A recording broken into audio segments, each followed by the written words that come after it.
When it comes to the police academy, there's a few things that you should know to prepare for it. And there's some underlying things that you should know before you go into it. Let's discuss.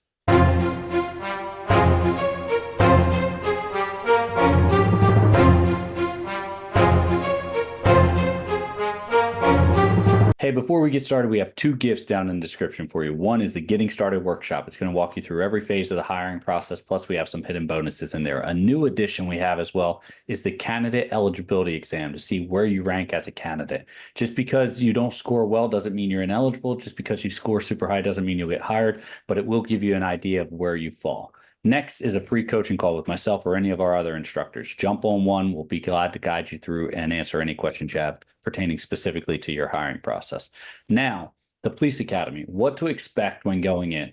There's a few things to consider about the police academy. And I say this all the time. Actually, I give a good component of this to kind of the exit interview with our graduating individuals and members when they finally get picked up with their departments. And that is, you need to go into it and you need to completely remove any ego, right? So it doesn't matter where you fall. If you're serious about this profession, you need to go in there and be ready to completely learn. It doesn't matter what type of background you have, what type of experience you have. Go in there and be open to learning. I'm not saying that instructor cadres and academies get everything right? If that was the case, no one would ever make a mistake. But at the same point in time, you need to be going in 100% ready to just kind of keep your ears and eyes open and just be willing to ask questions when you don't fully understand a different aspect of it. I've seen a lot of members go into the academy, get hired on with, say, even their dream department or a department after a year or more of trying to become a police officer, only to mess up in some aspect of the academy. Another thing I like to mention about the academy is when you're in the academy, don't go off and start doing outside training. And what I mean by this is you can go to the gym, you can work out, you can run, but don't get into jiu-jitsu. Don't be playing soccer. Don't play volleyball.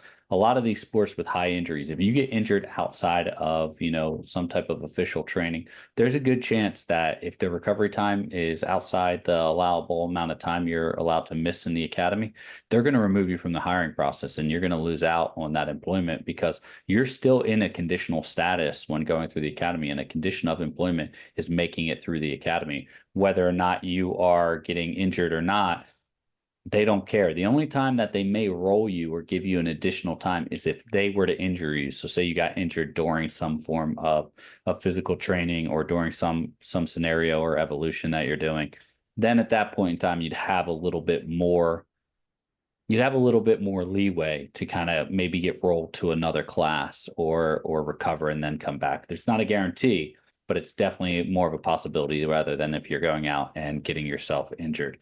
So let's get back to preparing, though. At no point in time during the entire hiring process should you not be physically preparing for the academy. It doesn't matter if you've already passed your PT test for the hiring process. You want to keep training to get to the standard, and one, to surpass the standard you were, just in case, one, that department doesn't pick you up, and two, you get into the academy. The last thing you want to do is say, oh, the academy is going to get you in shape. And I've heard some instructors say that, some law enforcement instructors, oh, don't worry, we'll get you in shape in the academy. They will. That's true. But you don't want that to be the place because you risk higher injury. You're focused more on the I'm just going to say just the suck, right? The suck of having to go and do the PT, when really you should be using that time to test yourself and to really push yourself to see how far you can go. Because out on the street, out when you're on patrol, out when you're investigating or serving warrants or whatever position you're applying to in law enforcement, criminal investigator or patrol, at some point in time, you may get into a situation where your physical prowess is needed and you may need to rely on it. It's a very arduous and rigorous profession, and you have to have that aspect of that physical capability. I'm not saying that you need to use it all the time and you shouldn't use it all the time, but the potential of needing it and the potential of using it should always be there and should always be in the back of your mind. Keep that going, or keep thinking about that while you're going through the entire hiring process. There's no better time to keep training than in the hiring process. That way, when you get to the academy, you're prepared for it physically and you're ready to go. The other aspect, and I'm very happy that we brought on a new legal expert in one of our coaches, is preparing for the legal legal component of it. Probably one of the areas that I feel personally that law enforcement is lacking the most is legal interpretation. I'm not expecting all law enforcement to be lawyers.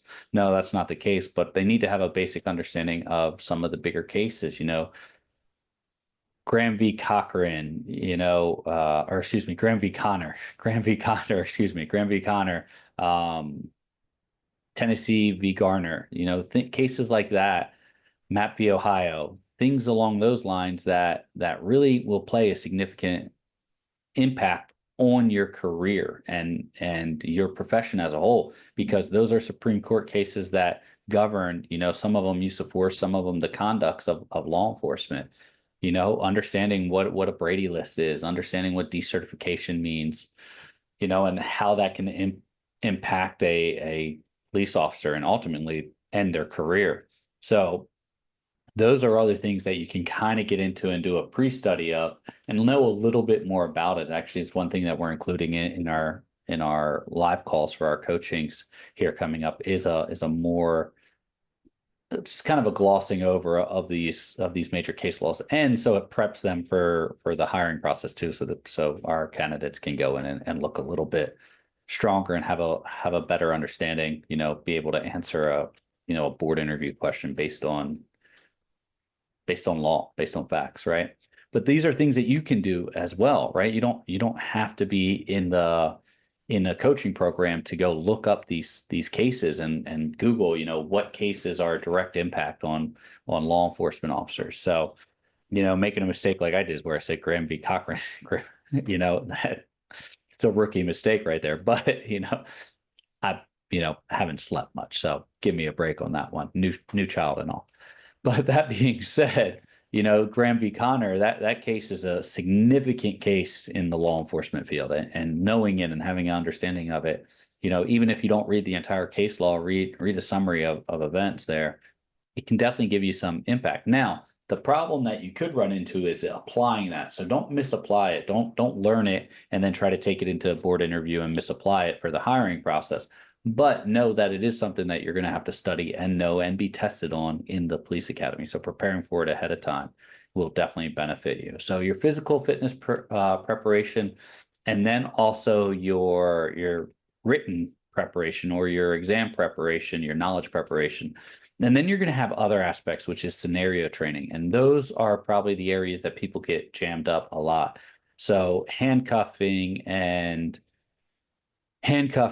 traffic stops and EVOC, which is emergency vehicle operations, and NEVO, non-emergency vehicle operations. These are all situation and scenario-based trainings that you're going to have to do, and other evaluation points that you'll be evaluated on depending on what's in your academy. Learning these, knowing what's coming your way, that way you can prepare. If you say, hey, I'm not a good driver, I can't parallel park, or maybe that's something where you go to a parking lot, an empty parking lot, set up some cones and just practice your driving, and maybe even some good old YouTube University like you're doing right now, where you get in there and you say, oh, hey, I know if I want to parallel park or back into this parallel space right here, I know that's the best way to do is to pull all the way up till my rear tire is parallel with the vehicle that's going to be in the front, and then to cut the wheel all the way, drive back until my front door touches that rear tire, and then cut the wheel the other way and go back in, and it should line me up to where I just have to pull forward. That's really a basic technique that you can learn. And like I said, you could watch here on YouTube.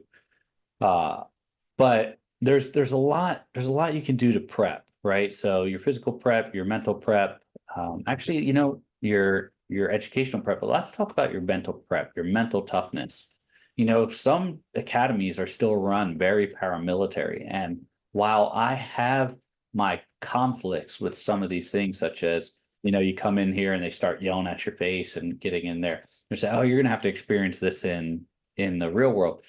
Yes, to an extent. So I like what they say about it, because we want them to be able to understand what stress is like prior to them experiencing it the first time on the street. That I agree with 100%. I like that mindset. And then if you have to do it through intimidation, right, from an instructor cadre, okay, I'll give you that from my standpoint. Once again, my personal standpoint. But at the other aspect here is it's not entirely accurate because no, as a law enforcement officer, someone gets up in your face and gets within your personal and is verbally aggressive and waving their hands. You, from a legal standpoint, you can constitute that as a potential physical threat, right? Or a potential it's a emphasis on the word potential, and you could detain that individual. So no, teaching an academy student to just stand there and take that and have someone running around them, especially when they have a firearm and all these other defensive tools on their side. There's a lost translation there, but I support what they're trying to do to condition people for that mental toughness to deal with those aggressive individuals and to not lose their cool. So it's a balancing act. I think there's some other ways to do it. I have my ways that I would do it. But that's not what this particular training is about. So you do need to have that mental toughness, and the only way to really build mental toughness is to put yourself in uncomfortable situations. I'm not saying dangerous or illegal situations, but uncomfortable situations to the point of, hey, I don't like driving. I don't like parallel parking. We'll start parallel parking. Or hey, I don't like speaking in front of people. Not a good habit to have. You need to start getting used and start taking on speaking events or anything you can do where you can, practice with your family first and then do it at, an event or at church or wherever you go or anything along those lines to kind of get that better aspect of public speaking down, right? Articulation training. Everyone knows I'm big on that. Learning to articulate the facts. That's huge. And that's going to be something big that's in your report writing and courtroom training in the academy. So there's a lot that goes into this, right? A lot. That's why we teach articulation training so much in our coaching, because you're going to use it for the rest of your career. So why not just have me teach it to you now when it benefits you through not only the hiring process, but the police academy. And then you can learn better and more articulation. I want to say better, but more articulation or a different type of articulation from other individuals besides just me and our instructor cadre.